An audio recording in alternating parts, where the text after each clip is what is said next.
السلام علیکم ورحمۃ اللہ وبرکاتہ۔ آج انشاءاللہ ہم لوگ اسپین کے بارے میں بات کریں گے۔ چلیے شروع کرتے ہیں۔ اندلس یعنی آج کا اسپین ایک ایسی سرزمین جہاں کبھی اسلام، علم، تہذیب اور طاقت کا سورج چمکتا تھا، جہاں مسجدوں کے مینار آسمان سے باتیں کرتے تھے، جہاں راتوں میں چراغ روشن ہوتے تھے اور جہاں دنیا بھر سے لوگ علم حاصل کرنے آیا کرتے تھے۔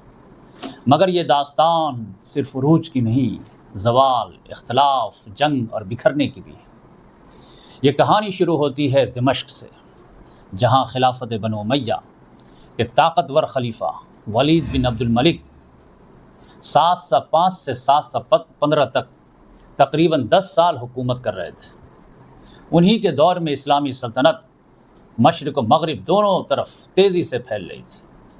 شمالی افریقہ کے گورنر موسیٰ بن نصیر نے اپنے سپہ سالار طارق بن زیاد کو 711 میں اسپین روانہ کیا۔ طارق بن زیاد چند ہزار فوجیوں کے ساتھ سمندر پار کر کے اسپین پہنچے۔ سامنے ویزوگوت بادشاہ روڈرک تھا۔ جنگ ہوئی اور مسلمان فتح یاب ہوئے۔ چند ہی سالوں میں اسپین کا بڑا حصہ اسلامی حکومت کے تحت آ گیا۔ بعد میں موسیٰ بن نصیر بھی اندلس پہنچے اور فتوحات مکمل ہوئی، پورا اسپین فتح ہو گیا۔ پھر خلیفہ بنے سلیمان بن عبد الملک جو 715 سے لے کر 717 تک تقریباً 2 سال حکومت کرتے رہے۔ انہی کے دور میں موسیٰ بن نصیر اور طارق بن زیاد دونوں کو دمشق واپس بلا لیا گیا، مگر اس کے باوجود اندلس میں اسلامی حکومت مضبوط ہوتی رہی اور مسلمان وہاں اپنی جڑیں مضبوط کرتے گئے۔ اس کے بعد عمر بن عبدالعزیز رحمۃ اللہ علیہ جو 717 سے 720 تک تقریباً 2.5 سال خلیفہ رہے، وہ انصاف، سادگی اور نیک حکمرانی کے لیے مشہور ہوئے۔ ان کے دور میں لوگوں کے ساتھ بہتر سلوک کیا گیا اور اسلامی نظام مزید مضبوط ہوا۔ پھر یزید بن عبد الملک وہ 720 سے لے کر کے 724 تک تقریباً 4 سال تک حکومت کرتے رہے۔ ان کے بعد ہشام بن عبد الملک کا دور آیا۔ وہ 724 سے لے کر کے 743 تک تقریباً 19 سال خلیفہ رہے۔ انہی کے دور میں مسلمان اندلس سے آگے بڑھتے ہوئے فرانس تک پہنچ گئے۔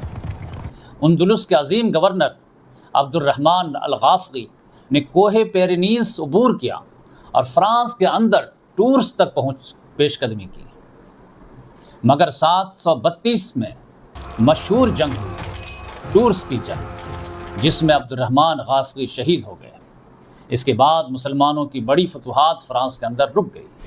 اموی خلافت کمزور ہونے لگی۔ ولید ثانی سے 743 سے 744 تک تقریباً 1 سال خلیفہ رہے اور عیش و عشرت کے لیے مشہور ہوئے۔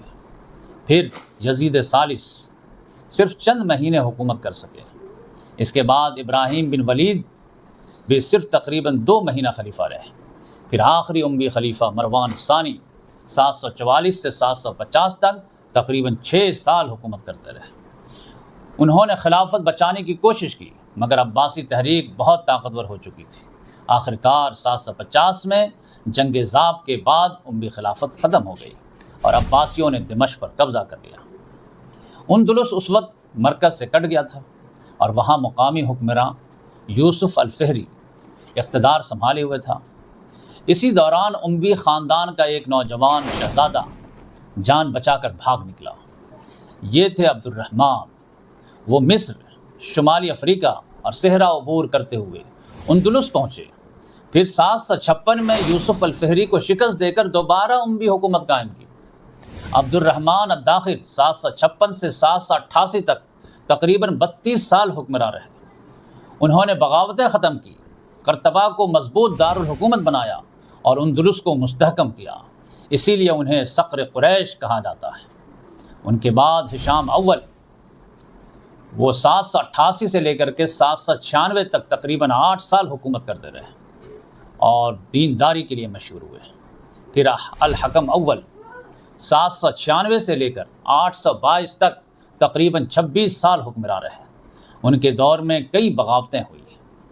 اس کے بعد عبد الرحمن ثانی 822 سے لے کر کے 852 تک تقریباً 30 سال حکومت کرتے رہے ان کے دور میں علم، تہذیب، موسیقی، تجارت اور تعمیرات نے بہت ترقی کی۔ پھر محمد اول 852 سے 886 تک تقریباً 34 سال حکمران رہے۔ ان کے زمانے میں اندرونی مسائل بڑھنے لگے۔ اس کے بعد المنذر 886 سے 888 تک تقریباً 2 سال حکومت کر سکے۔ پھر عبد الرحمن بن محمد 888 سے 912 تک تقریباً 24 سال حکمران رہے۔ ان کے دور میں اندلس کمزور ہو چکا تھا اور مختلف علاقوں میں بغاوتیں شروع ہو گئی تھیں۔ پھر اقتدار سنبھالا عبد الرحمن ثالث نے، جو 912 سے لے کر کے 961 تک تقریباً 49 سال حکمران رہے۔ انہوں نے بکھرے ہوئے اندلس کو دوبارہ متحد کیا، بغاوتیں ختم کی، فوج مضبوط کی اور 929 میں خود کو خلیفہ اعلان کر دیا۔ ان کے دور میں قرطبہ دنیا کے عظیم ترین شہروں میں شامل ہو گیا۔ راتوں میں چراغ جلتے تھے، ہزاروں کتابوں کی لائبریریاں تھیں، مدرسے تھے اور یورپ کے لوگ علم حاصل کرنے اندلس آتے تھے۔ یہ اندلس کا سنہری دور تھا۔ پھر آئے الحکم ثانی، جو 961 سے 976 تک تقریباً 15 سال حکمران رہے۔ وہ علم دوست حکمران تھے اور ان کے دور میں علمی ترقی اپنے عروج پر رہی۔ ان کے بعد کم عمر ہشام ثانی 976 سے 1009 تک خلیفہ رہے، لیکن اصل طاقت ایک طاقتور وزیر المنصور بن ابی عامر کے ہاتھ میں چلی گئی۔ المنصور نے کئی جنگیں جیتی مگر خلافت اندر سے کمزور ہو گئی تھی۔ 1002 میں المنصور مر گیا اور اس کے بعد اندلس میں خانہ جنگی شروع ہو گئی۔ ہر شخص اقتدار چاہتا تھا، فوجیں آپس میں لڑنے لگی اور آخرکار 1031 میں اموی خلافت ختم ہو گئی۔ اندلس تقریباً 22 چھوٹی چھوٹی ریاستوں میں تقسیم ہو گیا، جنہیں طوائف الملوک کہا جاتا ہے۔ اشبیلیہ، غرناطہ، قلیطلہ، سرقسطہ، ہر شہر الگ بادشاہت بن گیا۔ ادھر شمال کی عیسائی ریاستیں طاقتور ہوتی جا رہی تھی۔ پھر 1085 میں عیسائی بادشاہ الفانسو ششم نے قلیطلہ پر قبضہ کر لیا۔ مسلمان حکمراں خوفزدہ ہو گئے۔ آخرکار اشبیلیہ کے حکمراں المعتمد بن عباد نے شمالی افریقہ کے طاقتور حکمراں یوسف بن تاشفین کو مدد کے لیے بلایا۔ 1086 عیسوی میں یوسف بن تاشفین اندلس پہنچے۔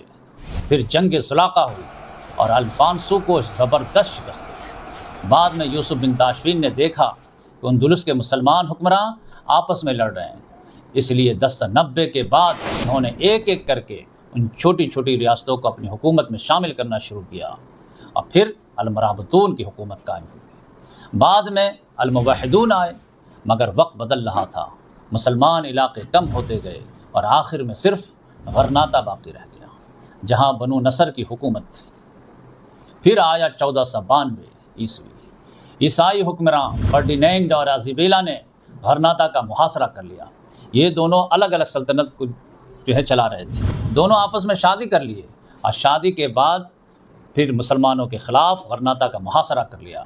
آخرکار آخری مسلم حکمراں ابو عبداللہ محمد ثانی نے ہتھیار ڈالنے کا فیصلہ کیا۔ جب وہ غرناطہ چھوڑ کر جا رہے تھے تو ایک پہاڑی پر رک کر اپنے شہر کو دیکھنے لگے اور ان کی آنکھوں سے آنسو بہنے لگے۔ تب ان کی والدہ عائشہ حرہ نے کہا، جس سلطنت کی حفاظت مردوں کی طرح نہیں کر سکے اس پر عورتوں کی طرح رو کیوں رہے ہو؟